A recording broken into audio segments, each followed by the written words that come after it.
മാഷിൻ്റെ സ്വന്തം അപ്പു. രചന സംഭാഷണം രുദ്രപ്രിയ. ഭാഗം 18. ഒന്ന് രണ്ട് തവണ നന്ദൻ വിഷ്ണുവിൻ്റെ കോൾ കട്ട് ചെയ്ത് വിട്ടു. പിന്നെയും തുടരെ വിളിച്ചുകൊണ്ടിരുന്നപ്പോഴേക്കും മൊബൈൽ ഓഫ് ചെയ്തു മാറ്റിവെച്ചു. എത്ര അടക്കി പിടിച്ചിട്ടും കണ്ണുനീർ ചെന്നിയിലൂടെ ഒലിച്ചിറങ്ങി. വിഷ്ണു വീണ്ടും നന്ദൻ്റെ മൊബൈലിലേക്ക് വിളിക്കാൻ ശ്രമിച്ചപ്പോഴേക്കും സ്വിച്ച് ഓഫ് ആണെന്ന് പറഞ്ഞു. വിഷ്ണു നേരെ മൊബൈലെടുത്ത് പിന്നെ ഭാർഗവൻ്റെ നമ്പറിലേക്ക് വിളിച്ചു. വിഷ്ണു ഭാർഗവൻ്റെ ഫോണിലേക്ക് വിളിക്കുന്നത് കണ്ടപ്പോൾ തന്നെ അയാൾക്ക് മനസ്സിലായി നന്ദൻ മൊബൈൽ ഓഫ് ചെയ്തെന്ന്. ഹലോ അച്ഛാ. എന്താടാ, അവൻ്റെ മൊബൈൽ ഓഫാണോ?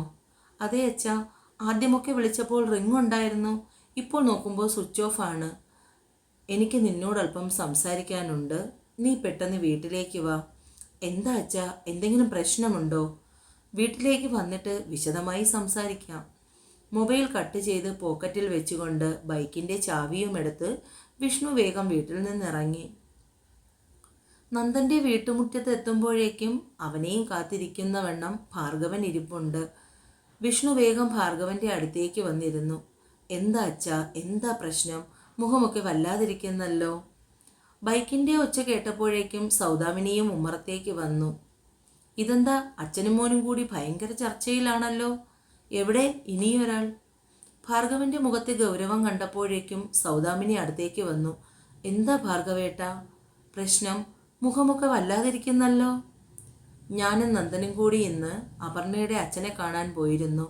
എന്നിട്ട് എന്തായച്ചാ? ഇന്നാണ് അവൻ എന്നോട് കാര്യങ്ങളെല്ലാം പറഞ്ഞത്. അവിടെ പോയി ഇന്ന് തന്നെ എല്ലാം സംസാരിക്കണമെന്ന് അവന് നിർബന്ധവുമായിരുന്നു. അതുകൊണ്ടാണ് എന്നെയും കൂട്ടി മാർജിൻ ഫ്രീയിലേക്ക് പോയത്. നിങ്ങൾ എന്താ മനുഷ്യ എന്നോടിതൊന്നും പറയാത്തത്? സൗദാമിനി, നീ ഇടയ്ക്ക് കയറി ബഹളം വെക്കരുത്. എനിക്ക് പറയാനുള്ളത് ആദ്യം ഞാൻ പറയട്ടെ. എന്നിട്ട് എന്തുണ്ടായച്ചാ?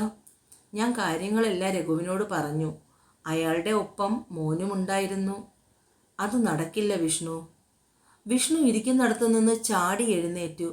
അച്ഛനത് എന്തൊക്കെയായി പറയുന്നത്? ഇതു മാത്രമേ നടക്കുകയുള്ളൂ. അവർ തമ്മിൽ അത്രയ്ക്കിഷ്ടമാണ്, എനിക്കറിയാം. അപ്പു അവനെ അല്ലാതെ മറ്റൊരു വിവാഹത്തിന് സമ്മതിക്കില്ല. RK ഗ്രൂപ്പ് ഓഫ് കമ്പനീസിൻ്റെ ഓണർ രാജശേഖരൻ്റെ മകൻ ദേവദത്തുമായി അപ്പുവിൻ്റെ വിവാഹം അവൾ അറിയാതെ തന്നെ അവളുടെ അച്ഛൻ ഉറപ്പിച്ചു വെച്ചിരിക്കുകയാണ്. അപ്പു അറിയാതെ വിവാഹം ഉറപ്പിച്ചെന്നോ? അച്ഛൻ എന്തൊക്കെയായി പറയുന്നേ? വിഷ്ണുവിൻ്റെ ശബ്ദം ഉയർന്നു. ഞാൻ പറഞ്ഞതെല്ലാം അപർണയുടെ അച്ഛൻ പറഞ്ഞ കാര്യങ്ങളാണ്. അപർണയുടെ അച്ഛൻ അവർക്ക് വാക്ക് കൊടുത്തിട്ടുണ്ടെന്ന്. അയാൾക്ക് അവരോടുള്ള കടപ്പാട് കൂടുതലാണെന്ന്. കടപ്പാടിൻ്റെ പേരും പറഞ്ഞ് സ്വന്തം മകളുടെ ഇഷ്ടം നോക്കാതെ അവളെ മറ്റൊരാൾക്ക് കെട്ടിച്ചു കൊടുക്കാൻ ഇയാൾ ആരാണ്? എൻ്റെ നന്ദനെ വിഷമിപ്പിച്ചിട്ട് അയാൾ എന്തെങ്കിലും ഒരു തീരുമാനം എടുക്കുകയാണെങ്കിൽ പിന്നെ ഈ വിഷ്ണു ആരാണെന്ന് അവൻ അറിയും. എല്ലാം കേട്ടുകൊണ്ടിരുന്ന സൗദാമിനിക്ക് ഒന്നും മനസ്സിലായില്ല. നിങ്ങൾ എന്തൊക്കെയായി ഈ പറയുന്നത്? മാർജിൻ ഫ്രീ നടത്തുന്ന രഘുവിൻ്റെ മകൾ അപ്പുവിനെയാണോ നന്ദൻ സ്നേഹിച്ചിരുന്നത്? അന്ന് നിശ്ചയത്തിന് പോയപ്പോൾ പോലും ഞാൻ ആ മോളെ കണ്ടതാണ്. അവനാകെ തളർന്ന മട്ടാണ്. നീ അവനോടൊന്ന് സംസാരിക്ക്, അവനെ ഒന്ന് ചെന്ന് ആശ്വസിപ്പിക്ക്. ഞാൻ എന്ത് പറഞ്ഞാ അച്ഛാ അവനെ ആശ്വസിപ്പിക്കേണ്ടത്? അവർ തമ്മിലുള്ള ബന്ധത്തിൻ്റെ ആഴം ഏറ്റവും കൂടുതൽ അറിയാവുന്നത് എനിക്കാണ്. അങ്ങനെയുള്ള ഞാൻ എങ്ങനെ അവനോട് എന്താ പറയേണ്ടത്? വിഷ്ണു മുറിയിലേക്ക് കയറുമ്പോൾ തന്നെ കണ്ടു കണ്ണിൻ്റെ മേലെ കൈകൾ വെച്ച് മറച്ചുകൊണ്ട് കിടക്കുന്ന നന്ദനെ. വിഷ്ണു അടുത്ത് ചെന്നിരുന്നതൊന്നും നന്ദൻ അറിഞ്ഞതേയില്ല. വിഷ്ണു പതിയെ നന്ദൻ്റെ കൈകളിൽ തൊട്ടു. കൺപീലികൾക്കിടയിലൂടെ കണ്ണുനീരൊഴുകുന്നത് കണ്ടപ്പോൾ വിഷ്ണുവിൻ്റെ നെഞ്ച് പിടഞ്ഞുപോയി. നന്ദാ. ആ വിളി കേട്ടതും നന്ദൻ പിടഞ്ഞെഴുന്നേറ്റു. എടാ, നീ ഇങ്ങനെ വിഷമിക്കാതെ. അപ്പു ഒന്നിനും സമ്മതിച്ചിട്ടില്ലല്ലോ, പിന്നെന്തിനാ നിനക്ക് ഇത്രയും സങ്കടം? അവൾ ഇതിനെ സമ്മതിക്കുമെന്ന് നിനക്ക് തോന്നുന്നുണ്ടോ? അച്ഛൻ അവളുടെ അനുവാദം ഒന്നുമില്ലാതെ തന്നെ അവർക്ക് വാക്കു കൊടുത്തു വിഷ്ണു. ജാതകങ്ങൾ വരെ ഒത്തുനോക്കി. എൻ്റെ അപ്പു, അവളെ എനിക്ക് നഷ്ടപ്പെടുമോ വിഷ്ണു? എടാ, അവളില്ലാതെ എനിക്ക് പറ്റില്ല. എൻ്റെ പെണ്ണ്, അവളെൻ്റെ പ്രാണനാണടാ. അവൾ ഇതുവരെ കാര്യങ്ങളൊന്നും അറിഞ്ഞിട്ടില്ല. അറിയുന്ന ആ നിമിഷം ഓർക്കുമ്പോൾ എനിക്ക് ഭ്രാന്ത് എടുക്കുന്നു. നീ ഇങ്ങനെ ടെൻഷൻ അടിക്കാതെ ഇരിക്കുക. അപ്പു ഇതിനൊരിക്കലും സമ്മതിക്കില്ലെന്ന് നിനക്കും എനിക്കും അറിയാം. എടാ, അതൊക്കെ ശരി തന്നെയാണ്. പക്ഷെ അവളുടെ അച്ഛൻ്റെ കടപ്പാടിന് മുന്നിൽ എൻ്റെ അപ്പു ആകെ ധർമ്മസങ്കടത്തിലാവും. എന്തായാലും നീ ഒന്ന് സമാധാനിക്ക്. അച്ഛൻ പറഞ്ഞ് ഈ ആലോചനയോട് എനിക്ക് ഒരിക്കലും യോജിക്കാൻ കഴിയില്ല. നമ്മുടെ അപ്പുവിന് എന്തുകൊണ്ടും ചേരുന്നത് നന്ദമ്മാഷ് തന്നെയാണ്. അവർ തമ്മിൽ ഇഷ്ടത്തിലാണെന്നല്ലേ അച്ഛാ പറയുന്നത്. മാഷ് ഒരിക്കലും കള്ളം പറയില്ല. അയാൾക്ക് എന്തുമാത്രം ഇഷ്ടം ഉണ്ടായിട്ടാണ് വീട്ടിൽ നിന്നും അച്ഛനെയും കൂട്ടി വന്നത്. നമുക്ക് അപ്പുവിനെ നന്ദമ്മാഷിന് കൊടുത്തുകൂടെ അച്ഛാ? അനീഷ് ആവുന്നത്ര രഘുവിനോട് പറഞ്ഞു നോക്കി. രാജശേഖരൻ സാർ എന്നോട് സംസാരിക്കുന്നതിന് മുന്നേയാണ് മാഷ് വന്നിരുന്നതെങ്കിൽ തീർച്ചയായും ഞാൻ അപ്പുവിനെ മാഷിന് തന്നെ കൊടുക്കുമായിരുന്നു. പക്ഷേ ഇതിപ്പോൾ ഞാൻ സാറിന് വാക്ക് കൊടുത്തു പോയി. പക്ഷേ അച്ഛ, അപ്പു അവളുടെ ഇഷ്ടം നോക്കണ്ടേ? അവൾ ഈ വിവാഹത്തിന് സമ്മതിക്കുമെന്ന് അച്ഛന് തോന്നുന്നുണ്ടോ? അവൾ സമ്മതിക്കും. ഞാൻ അവളെ പറഞ്ഞ് സമ്മതിപ്പിക്കും. എനിക്ക് അത്രമാത്രം കടപ്പാടുണ്ട് ആ കുടുംബത്തോട്. ഇപ്പോൾ നമ്മൾ എന്തെങ്കിലും ആയിട്ടുണ്ടെങ്കിൽ അതിനുള്ള കാരണം തന്നെ ആ കുടുംബക്കാരാണ്. അവർ ആദ്യമായി എന്നോടൊരു കാര്യം ആവശ്യപ്പെടുമ്പോൾ അത് തള്ളിക്കളയാൻ എനിക്ക് കഴിയില്ല. എൻ്റെ മകളെ ആ വീട്ടിലെ രാജകുമാരിയായിട്ടാണ് അവർ വിളിക്കുന്നത്. അവൾക്ക് അവിടെ കിട്ടുന്ന നല്ല ജീവിതത്തെക്കുറിച്ച് മാത്രമേ ഞാനിപ്പോൾ ചിന്തിക്കുന്നുള്ളൂ. എൻ്റെ ഈ തീരുമാനത്തിന് യാതൊരു മാറ്റവുമില്ല. ഞാൻ ഒരിക്കലും അച്ഛൻ്റെ ഈ തീരുമാനത്തിന് കൂട്ടു നിൽക്കില്ല. അപ്പുവിൻ്റെ ഇഷ്ടം എന്താണ് അത് തന്നെയായിരിക്കും എൻ്റെ തീരുമാനം. അവളെ സങ്കടപ്പെടുത്തിക്കൊണ്ട് ഒന്നും ചെയ്യാൻ ഞാൻ അച്ഛനെ സമ്മതിക്കില്ല. അനീഷ് അത്രയും തറപ്പിച്ച് പറഞ്ഞുകൊണ്ട് ക്യാബിനിൽ നിന്നും പുറത്തേക്ക് ഇറങ്ങിപ്പോയി. രാത്രിയിൽ അവർ വരുമ്പോൾ പതിവില്ലാതെ അപ്പുവും അവരെ കാത്തിരിക്കുന്നുണ്ടായിരുന്നു. പക്ഷെ വന്ന ഉടനെ തന്നെ തെളിച്ചമില്ലാത്ത മുഖവുമായി പോകുന്ന അച്ഛനെ കണ്ടപ്പോൾ അപ്പുവിന് വല്ലാത്ത വിഷമം തോന്നി. അവൾ അനീഷിൻ്റെ മുഖത്തേക്ക് നോക്കിയപ്പോഴേക്കും അവൾക്കായി അവൻ പതിവ് ചിരി സമ്മാനിച്ചു. അനീഷ് അവൾക്കായി കയ്യിൽ കരുതിയിരുന്ന ഡയറി മിൽക്ക് കൊടുത്തിട്ട് കുളിച്ച് ഫ്രഷാകാനായി പോയി. അപ്പു കുറച്ചു നേരം അവിടെയൊക്കെ ചുറ്റിപ്പറ്റി നിന്നതിന് ശേഷം മുറിയിലേക്ക് പോയി. ഭക്ഷണം കഴിക്കാനിരിക്കുമ്പോൾ അച്ഛൻ്റെയും മോൻ്റെയും മുഖത്ത് അത്ര തെളിച്ചമൊന്നും കാണാനില്ല. രാധ വിവരം അന്വേഷിച്ചു. ഇതെന്താ, ഇന്ന് രണ്ടുപേർക്കും എന്ത് പറ്റി? സാധാരണ ഇങ്ങനെയൊന്നും അല്ലല്ലോ. എന്തെങ്കിലുമൊക്കെ സംസാരിച്ചു കൊണ്ടല്ലേ ഭക്ഷണം കഴിക്കാറ്. ഇന്നെന്താ പതിവില്ലാതെ മിണ്ടാതിരിക്കുന്നത്? രഘുവേട്ടൻ വരുമ്പോൾ തന്നെ ഞാൻ ശ്രദ്ധിച്ചു. അപ്പുമോളുടെ മുഖത്തേക്കൊന്ന് നോക്കുക പോലും ചെയ്യാതെ കയറിപ്പോയി. എന്താ രഘുവേട്ട, എന്താ കാര്യം? എന്നോട് പറ. ഇന്ന് മാർജിൻ ഫ്രീയിൽ എന്നെ കാണാനായി നന്ദൻ മാഷും ഭാർഗവൻ ചേട്ടനും വന്നിരുന്നു. എന്താ വിശേഷിച്ച്? രഘു അനീഷിൻ്റെ മുഖത്തേക്ക് നോക്കി. അപ്പുവും മാഷും തമ്മിൽ ഇഷ്ടത്തിലാണ്. അവരുടെ വിവാഹക്കാര്യം സംസാരിക്കുന്നതിന് വേണ്ടിയാണ് എന്നെ തിരക്കി വന്നത്. രഘു പറഞ്ഞു നിർത്തുമ്പോഴേക്കും രാധയുടെ മുഖം വിടർന്നു. സത്യമാണോ രഘുവേട്ട ഈ പറയുന്നത്? നമ്മുടെ അപ്പുമോൾക്ക് ഇതിലും വലിയ ഭാഗ്യമൊന്നും ഇല്ല. അത്രയ്ക്ക് നല്ലതാണ് നന്ദൻ മാഷ്. രാധയുടെ മുഖത്തെ സന്തോഷം കണ്ടുകൊണ്ട് രഘു അവളെ തന്നെ നോക്കി. ഡോർ അടച്ചതിന് ശേഷം നന്ദനെ ഒന്ന് വിളിക്കാമെന്ന് കരുതി വാതിലിനടുത്ത് വരെ വന്നപ്പോഴാണ് അപ്പു ഇതൊക്കെ കേട്ടത്. അവൾ കുറച്ചു നേരം ഡോറിൽ ചാരി അങ്ങനെ നിന്നു, ബാക്കി എന്താണ് പറയുന്നതെന്ന് കേൾക്കാൻ. അവർ തമ്മിൽ നല്ല ചേർച്ചയാണ്. ഇടയ്ക്കൊരു ദിവസം മാഷാണ് അവളെ ഇവിടെ കൊണ്ടുവന്ന് വിട്ടത്. അപ്പോൾ നിങ്ങൾ അമ്മയ്ക്കും മോനുമൊക്കെ ഇതിഷ്ടമാണ്. എൻ്റെ വാക്കിന് മാത്രമാണല്ലേ ഈ വീട്ടിൽ വിലയില്ലാത്തത്? ഞാൻ നിന്നോട് കാര്യങ്ങളെല്ലാം പറഞ്ഞതല്ലേ, എന്നിട്ട് നീ ഇപ്പോൾ ഇങ്ങനെ കാണിക്കുന്നത് എന്താ? ഞാൻ രാജശേഖരൻ സാറിന് വാക്ക് കൊടുത്ത കാര്യം നിന്നോട് പറഞ്ഞിട്ടുള്ളതല്ലേ? നന്ദമ്മാഷിൻ്റെ കാര്യം വന്നപ്പോൾ നീ അതെല്ലാം അപ്പാടെ മറന്നുപോയോ? രഘു ദേഷ്യത്തോടു കൂടി ചോദിക്കുമ്പോൾ രാധ അബദ്ധം പറ്റിയതുപോലെ നാവ് കടിച്ചു. അല്ല രഘുവേട്ട, അപ്പുവിന് നന്ദമ്മാഷിനെയാണ് ഇഷ്ടമെങ്കിൽ അത് നടത്തി കൊടുക്കുന്നതല്ലേ നല്ലത്. അവളുടെ ഇഷ്ടത്തിനല്ലേ നമ്മൾ പ്രാധാന്യം കൊടുക്കേണ്ടത്. മാഷ് വളരെ നല്ല ആളാണ്. അച്ഛനും അമ്മയും എല്ലാം അതേപോലെയുള്ള ആൾക്കാർ. നമ്മളെപ്പോഴും നമുക്ക് ചേരുന്ന ബന്ധമല്ലേ തിരഞ്ഞെടുക്കേണ്ടത്. അപ്പോൾ എൻ്റെ വാക്കിന് ഈ വീട്ടിൽ ഒരു വിലയുമില്ല എന്നാണോ? അതിന് രഘുവേട്ടൻ ആലോചിച്ചിട്ട് പറയാമെന്നല്ലേ പറഞ്ഞത്? ആലോചിച്ചിട്ട് പറയാമെന്ന് മാത്രമല്ല ഞാൻ പറഞ്ഞത്. എൻ്റെ ഇഷ്ടവും അതുതന്നെയാണ്. എൻ്റെ മകൾ സന്തോഷത്തോടു കൂടിയും സമാധാനത്തോടു കൂടിയും നല്ല നിലയിൽ താമസിക്കണമെന്നാണ് എൻ്റെയും ആഗ്രഹം. ആ കുടുംബത്തിൽ നിന്ന് ഒരാലോചന വന്നത് തന്നെ ഭാഗ്യം എന്ന് വേണം കരുതാൻ. അങ്ങനെയുള്ളപ്പോൾ അതല്ലേ നടക്കേണ്ടത്. ജാതകങ്ങൾ വരെ ഞാൻ ഒത്തുനോക്കിയിട്ടുണ്ട്. 10ൽ 10 പൊരുത്തമാണ്. എന്തായാലും ഈ വിവാഹം മാത്രമേ നടക്കുകയുള്ളൂ. മറ്റ് ചിന്ത നിങ്ങളുടെ മനസ്സിൽ എന്തെങ്കിലും ഉണ്ടെങ്കിൽ അതെല്ലാം മാറ്റി വെച്ചേക്ക്. മാഷിനോടും അച്ഛനോടുമൊക്കെ ഞാൻ അപ്പുവിന് വന്ന ഈ വിവാഹ കാര്യത്തെപ്പറ്റി സംസാരിച്ചിട്ടുണ്ട്. അവർക്ക് ഏകദേശം കാര്യങ്ങളും മനസ്സിലാക്കിയാണ് പോയിരിക്കുന്നത്. കേട്ടതൊന്നും വിശ്വസിക്കാനാവാതെ അപ്പു തറഞ്ഞു നിന്നു. ഡോർ വലിച്ചു തുറന്ന് അവൾ പുറത്തേക്ക് ഇറങ്ങി വന്നു. അച്ഛനോട് ആര് പറഞ്ഞു എന്നോടൊരു വാക്കുപോലും ചോദിക്കാതെ എൻ്റെ വിവാഹകാര്യം ഉറപ്പിക്കാൻ? അവൾ രഘുവിൻ്റെ മുമ്പിൽ നിന്ന് കത്തി ജ്വലിക്കുകയായിരുന്നു. ഇന്ന് വരെ കാണാത്ത മറ്റൊരു അപർണയായി മാറുകയായിരുന്നു അപ്പു അപ്പോൾ. മകളുടെ ഇതുവരെ കാണാത്ത ഭാവം നോക്കിയിരിക്കുകയായിരുന്നു രഘുവും രാധയും. കണ്ണുകളിൽ ആരെയും ദഹിപ്പിച്ച് ചാമ്പലാക്കാനുള്ള അഗ്നിയായിരുന്നു. രഘുവിൻ്റെ മുമ്പിൽ വന്നു നിന്ന് പൊട്ടിത്തെറിക്കുകയായിരുന്നു അപ്പു. എന്നോട് സമ്മതം ചോദിക്കാതെ എൻ്റെ വിവാഹം ഉറപ്പിക്കാൻ അച്ഛനോട് ആര് പറഞ്ഞു? അപ്പു ജീവനോടെ ഇരിക്കുമെങ്കിൽ അത് സമ്മതിക്കില്ല. എനിക്കൊരു ജീവിതമുണ്ടെങ്കിൽ അതിൻ്റെ മാഷിൻ്റെ ഒപ്പം മാത്രമായിരിക്കും. അതിനിനി ആരെതിർത്താലും അങ്ങനെ മാത്രമേ സംഭവിക്കുകയുള്ളൂ. മറിച്ച് എന്തെങ്കിലും തീരുമാനിക്കുകയാണെങ്കിൽ പിന്നെ അപ്പു ജീവനോടെ ഉണ്ടാവില്ല. അപ്പുവിൻ്റെ ജീവനാണ് മാഷ്. എൻ്റെ മാഷിനെ മറന്നൊരു ജീവിതം അതുണ്ടാവണമെങ്കിൽ അപ്പു മരിക്കണം. അതും പറഞ്ഞ് അടുത്തിരുന്ന ഫ്ലവർ വേസ് അവൾ നിലത്തേക്ക് വലിച്ചെറിഞ്ഞു. മുറിയിലേക്ക് കയറി വാതിൽ വലിച്ചടയ്ക്കുന്നവളെ നോക്കി നിൽക്കാനല്ലാതെ ഒന്നും പറയാൻ ആർക്കും കഴിഞ്ഞില്ല. അവളിൽ നന്ദൻ മാഷ് എത്രമാത്രം ആഴത്തിൽ വേരോടിയിരിക്കുന്നുവെന്ന് അവർക്ക് മനസ്സിലായി. മുറിയിൽ കയറിയ അപ്പു ബെഡിലേക്ക് വീണ് ഏങ്ങി കരഞ്ഞു. അവൾ വേഗത്തിൽ ഒളിപ്പിച്ചു വെച്ചിരുന്ന മൊബൈൽ വലിച്ചെടുത്ത് അതുകൊണ്ട് ബാത്റൂമിനുള്ളിലേക്ക് കയറി. അപ്പുവിൻ്റെ നമ്പർ കണ്ട ഉടനെ തന്നെ നന്ദൻ കോൾ അറ്റൻഡ് ചെയ്തു. ആൻസർ ബട്ടൺ അമർത്തി ചെവിയോട് ചേർത്തതും അപ്പുറത്തു നിന്നും അപ്പുവിൻ്റെ ഉച്ചത്തിലുള്ള പൊട്ടിക്കരച്ചിലായിരുന്നു. എന്തൊക്കെയാ മാഷേ ഞാൻ ഈ കേൾക്കുന്നത്? ഇതൊന്നും ഞാൻ അറിഞ്ഞില്ല. എൻ്റെ ജീവിതം മറ്റൊരാളുമായി ഉറപ്പിച്ചു എന്നറിഞ്ഞപ്പോൾ മാഷിന് എന്തുമാത്രം സങ്കടമുണ്ടായി കാണും. മാഷ് എന്താ ഒന്നും മിണ്ടാത്തത്? അച്ഛൻ പറഞ്ഞതെല്ലാം കേട്ട് മാഷ് മിണ്ടാതെ എഴുന്നേറ്റ് പോയത് എന്തിനാ?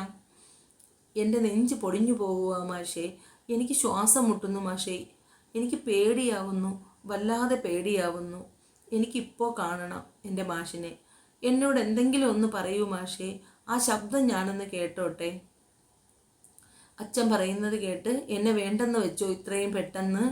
ഏങ്ങലടി ഒച്ചയോടുകൂടി പെണ്ണ് പറയുന്നത് കേട്ടപ്പോൾ നന്ദൻ്റെ പെയ്തുകൊണ്ടിരുന്ന കണ്ണുകൾ അമർത്തി തുടച്ചു. അപ്പൂ മോളെ, ഇങ്ങനെ കരയല്ലടി. നിൻ്റെ ഈ കരച്ചിൽ എനിക്ക് സഹിക്കില്ല.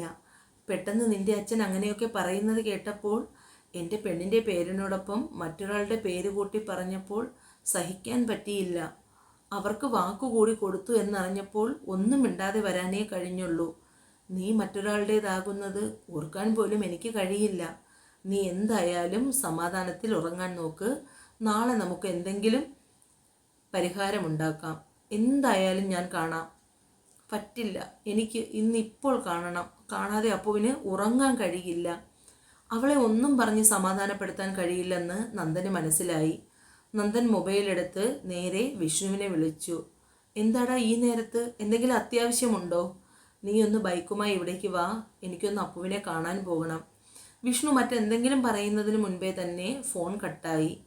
ഏകദേശം 12 മണിയോടടുപ്പിച്ചിരുന്നു വിഷ്ണു നന്ദൻ്റെ വീട്ടിലെത്തുമ്പോൾ. വിഷ്ണു ദൂരെ നിന്ന് വരുമ്പോൾ തന്നെ കണ്ടു നന്ദൻ ഗേറ്റിൻ്റെ പുറത്ത് നിൽക്കുന്നത്. അവൻ്റെ മുഖം കണ്ടപ്പോൾ തന്നെ വിഷ്ണുവിന് മറ്റൊന്നും ചോദിക്കാൻ തോന്നിയില്ല. വീടിന് കുറച്ചിപ്പുറത്തെത്തിയപ്പോൾ തന്നെ നന്ദൻ മൊബൈലെടുത്ത് അപ്പുവിനെ വിളിച്ചു.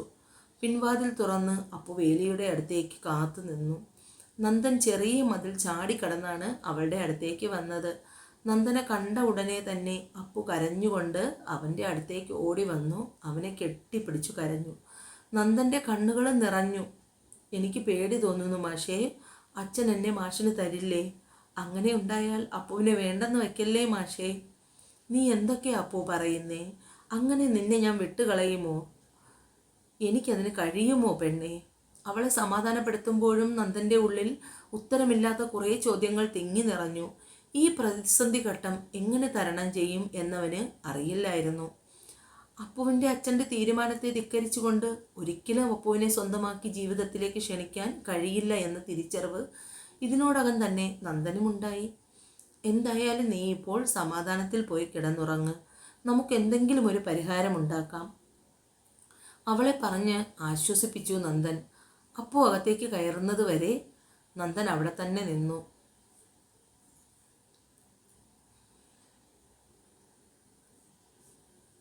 നന്ദനെ വീടിന് മുന്നിൽ ഇറക്കിയിട്ട് വിഷ്ണു തിരികെ പോയി. നന്ദൻ വീട്ടിനുള്ളിലേക്ക് കയറുമ്പോൾ ഭാർഗവൻ അവനെ കാത്തിരിപ്പുണ്ടായിരുന്നു. നന്ദൻ കുനിഞ്ഞ മുഖവുമായി അച്ഛൻ്റെ അടുത്തേക്ക് ചെന്നു. നീ എവിടെ പോയതാണെന്ന് ഞാൻ ചോദിക്കില്ല. കാരണം നീ പറയാതെ തന്നെ എനിക്കതറിയാം. അപർണയുടെ കാര്യത്തിലുള്ള നിന്റെ തീരുമാനം എന്താണെന്ന് പറയണം. തീരുമാനം എന്തായാലും ഞങ്ങൾ അതിനൊപ്പമുണ്ട്. അപ്പുവിനെ എനിക്ക് വിഷമിപ്പിക്കാൻ കഴിയില്ല. ഈ നിമിഷം വേണമെങ്കിലും ഞാൻ അവളെ വിളിച്ചിറക്കി കൊണ്ടുവരും. പക്ഷേ അതല്ലല്ലോ അച്ഛാ കാര്യം.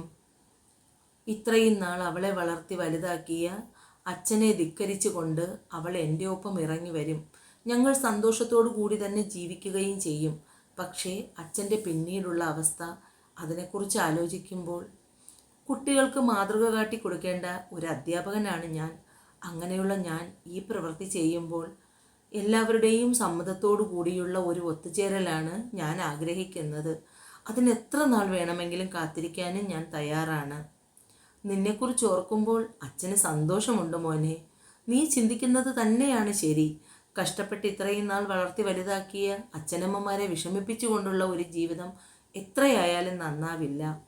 ഒരു അധ്യാപകനായി നീ അത് ചെയ്യുന്നത് ഉചിതമായ കാര്യവുമല്ല. നിന്നെപ്പോലെ ഒരു മകനെ കിട്ടിയത് ഞങ്ങളുടെ ഭാഗ്യമാണ്.